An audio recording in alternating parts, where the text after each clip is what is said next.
네, 임주혜 변호사 나와 있습니다.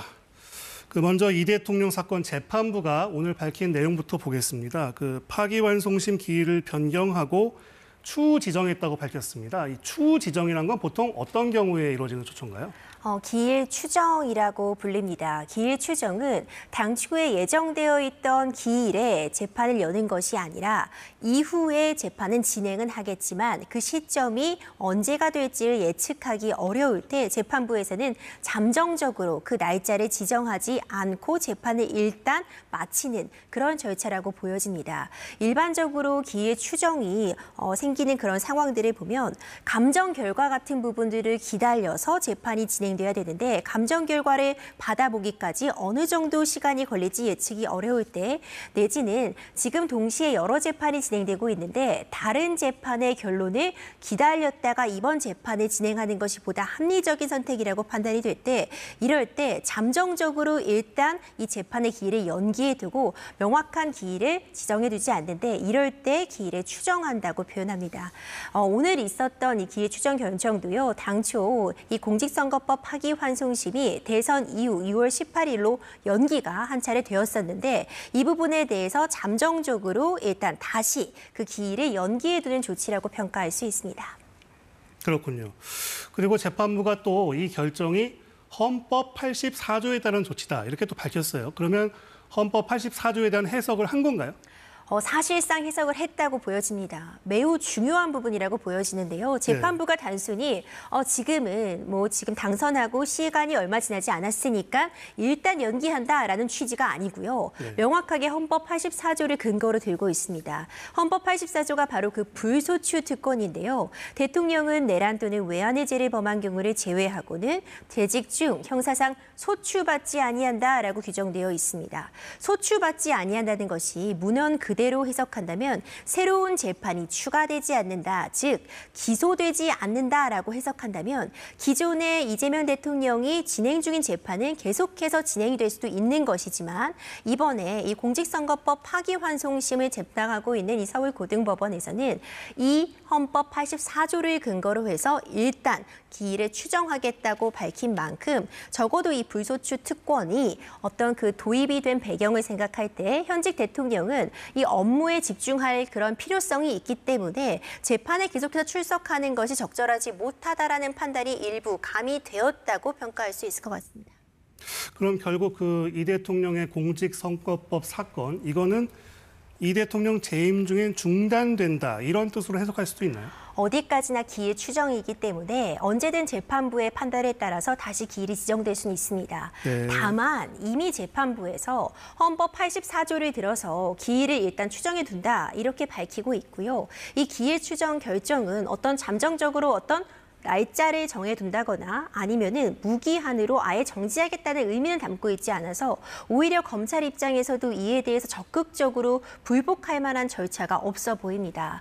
물론 빠르게 재판을 진행해 달라고 어떤 그 의견을 표명하는 의견서를 제출한다거나 의견을 표명할 수는 있겠지만 이에 대해서 다시 한번 판단을 구해본다거나 아니면 대법원에다가 판단을 구해볼 수 있을지 좀 법적으로 의심적인 부분들이 있어서 사실상 이 재판부가 이 기조를 유지한다면은 현직 대통령으로 재직하는 기간 중에는 재판은 열리지 않을 가능성도 점쳐지고 있습니다.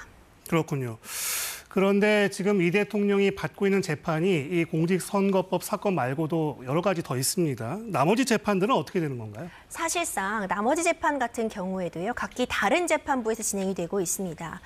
이 부분과 관련해서는 해당 재판부의 판단에 따라서 결정이 될 수 있습니다. 그러니까 해당 재판부가 봤을 때 이것은 재판이 계속 진행되는 것이 맞다라고 판단을 한다면 이번에 공직선거법 파기환송심에서는 재판을 사실상 중지한 것처럼 보여지지만 다른 결정을 할 수 있음은 분명합니다. 하지만 좀 주목할 만한 부분은 공직선거법 파기환송심은 고등법원이었습니다. 이제 다른 재판부 위증교사 의혹 항소심을 제외하고는 현재 1심이 진행 중인 상황이라고 보여지기 때문에 하급심 재판부가 이 고등법원의 결정을 반드시 따라야 하는 것은 아니고 이것은 모두 별개의 재판이기 때문에 해당 재판부의 재량에 따른 판단이지만 어느 정도 가장 지금 시급 시급한 부분이라고 여겨졌던 공직선거법 파기환송심에서 재판의 기일을 추정한 이상 하급심에서도 이와 유사한 판단을 할 가능성이 높지 않나 이렇게 점쳐지고 있고요. 다만 이론적 그리고 법적으로 보더라도 다른 판단을 내리는 것도 충분히 가능하기 때문에 다음 재판부, 이후의 재판부들의 판단도 기다려볼 필요가 있어 보입니다. 결국 별개의 사안이긴 하지만 또 영향이 없다고 볼 수는 없다. 뭐 이런 해석이 가능하겠네요. 그렇죠. 별개의 사안은 분명하지만 이번 이 공직선거법 파기환송심 고등법원에서 아직 기일이 좀 남아 있었습니다. 일주일 넘게 남아 있음에도 헌법 84조를 근거로 해서 기일 추정의 이유까지 밝힌 만큼 또 다른 판단을 하기에는 좀 부담이 있을 수는 있어 보입니다. 그렇군요. 그리고 민주당이 지금 형사소송법 개정안을 추진하고 있습니다. 이걸 대통령 재판 정지법이라고도 하죠. 이게 통과되면 그 앞서 말씀하신 그런 재판부의 판단과는 상관없이 대통령 형사 재판은 다 정지되는 겁니까? 그렇죠. 이 일명 재판 중지법이라고 불리고 있는 건데요. 그러니까 헌법 84조의 해석이 좀 애매한 부분이 있으면 분명해 보입니다.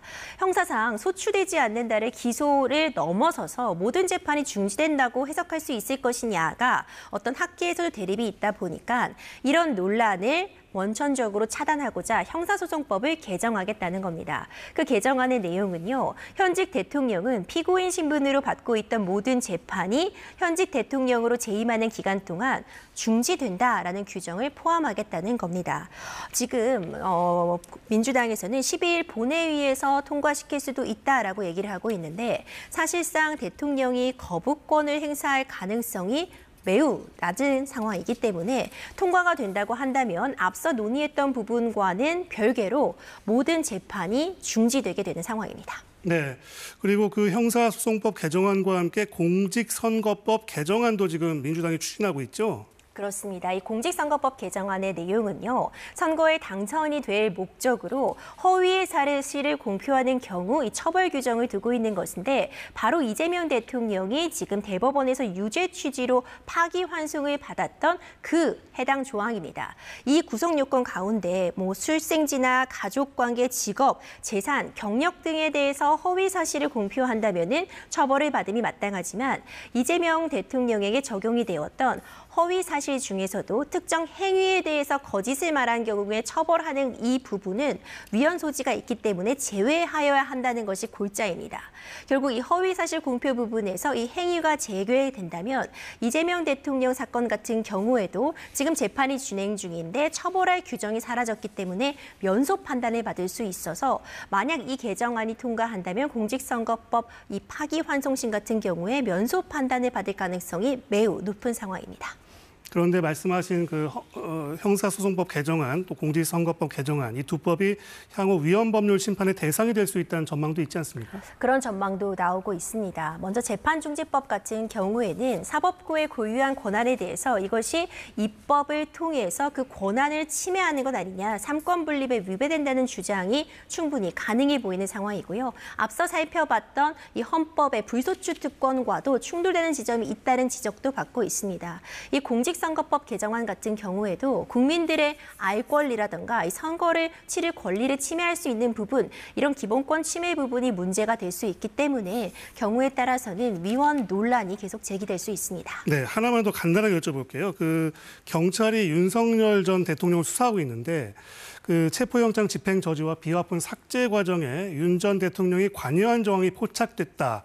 그래서 직접 조사가 필요하다는 입장을 밝혔는데요. 이 부분 좀 간단하게 설명해 주시겠어요? 그렇습니다. 지금 윤석열 대통령에 대한 수사가 진행이 되고 있는데 특히 이 비화폰 서버가 확보가 된 시점에서 원격으로 이 삭제가 된 상황을 수사기관에서 확인했습니다. 과연 누가 경호처의 지시를 통해서 이것을 삭제했는지 경찰에서는 윤석열 전 대통령의 지시가 있었다고 보고 있는 부분이기 때문에 이에 대해서 대면 조사가 필요하다는 입장이고요. 소환 요구 등도 지금 제기가 되고 있는데 그 소환 시점은 아직 좀 불투명하다. 소환에 응할지 여부는 지금으로서는 장담하기 어려운 상황입니다.